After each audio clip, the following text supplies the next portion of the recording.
Hello mga bebe, it's me, Bebe Irene, yung Pinay Baker here in Japan. So for today's vlog nga, ito na yung pinaka-part 2 ng pagpunta namin dito sa Cup Noodles Museum. At ito na rin yung pangalawang activity na gagawin namin dito. Pero bago yan ay kinakailangan muna natin bumili ng pinaka-cup. Tapos mamaya ay lalagyan naman natin ng design. Ito nga at game na yung mga kasama ko na mag-design ng kanilang cup. Nakaka-excite din itong gagawin namin. Naalala ko tuloy nung bata pa ako. Sobrang gustong gusto ko talaga ng arts pero parang yung arts yung ayaw sa akin. And this time nga ay sinimplahan ko lang ng design nun sa akin. Bali nag-search lang ako sa Google at kung ano lang yung pinakasimpleng design na nakita ko, ayun lang yung ginaya ko at ito nga yung kinalabasan niya.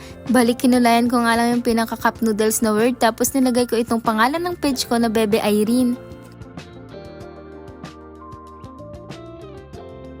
At sa mga gusto nga palang pumunta dito, ito yung pinaka-location niya at alam nyo ba na sa halagang 1,500 yen ay may experience nyo nang gumawa ng sarili nyong ramen chips at may experience nyo pa yung mga ipapakita ko sa inyo. And after nga namin malagyan ng mga design yung mga cups namin ay pumunta na kami dito sa area kung saan lalagyan na ng laman yung pinaka-cup namin. At syempre ipapa-experience din nila sa inyo to, bali ikaw mismo mag-iikot ng pinaka-machine tapos malalagay na dun sa pinaka-cup mo yung noodles.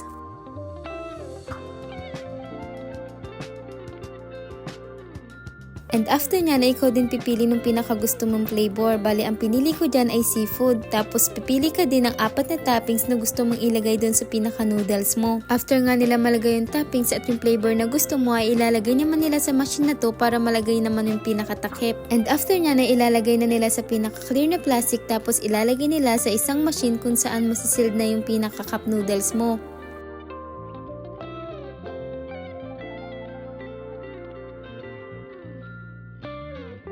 And this time ay ilalagay mo na siya sa parang pinaka-loot bag pero yan ay hahanginan mo para maging ganito yung itsura niya.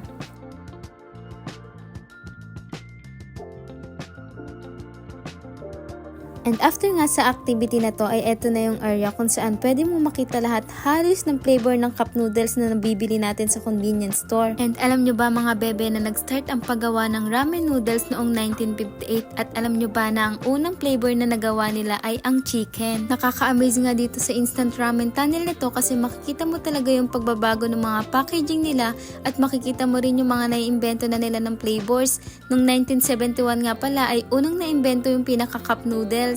At hanggang sa nasundan na nga ito ng mga UFO at iba't iba pang mga noodles. Sinubukan ko ang hanapin kung ano yung naimbento nila nung taong pinanganak ako pero sayang nga lang at wala akong nakita. Pero tingnan nyo to, simula nung year 2000 ay sobrang dami na nilang naimbento at halos sunod-sunod na yung paglabas nila ng mga iba't ibang klase ng noodles. At halos sobrang dami na rin talaga ng flavor na naimbento nila. Grabe, nakakatuwa tingnan. At tingnan nyo naman at sobrang dami na talagang version ngayon. Halos lahat na yata ng version ay nandito na. At after nga dyan sa area ng mga cup noodles ay makikita din dito yung itsura ng store kung saan unang ginawa yung unang chicken ramen at dito din ata sila unang nagbenta. Nakakatuwa kasi pagpasok mo sa loob ay makikita mo yung mga kagamitan na ginagamit nila sa paggawa ng ramen.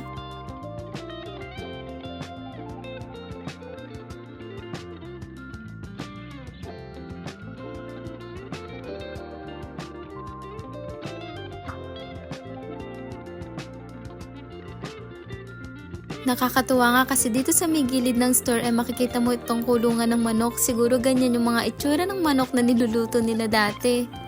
At after nga namin malibot halos lahat ng area ay bumalik na kami dito sa pinaka-souvenir shop. At nagustuhan ko nga tong stuffed toy na to kaya ito na yung napili kong bilhin para maging souvenir. Pero marami pa kayong pwedeng mabili dito katulad ng mga t-shirts, mga pamaypay, mga rep magnet at iba pang mga souvenirs na pwedeng mabili. After nga nyo ay pumunta na rin ako sa pinaka-counter para mabili ko na yung gusto kong souvenir. At masasabi ko na sobrang recommended talaga nitong lugar na to kaya sa mga pupunta dito sa Japan, ilagay nyo to sa itinerary nyo dahil sobrang mag-e-enjoy talaga kayo dito.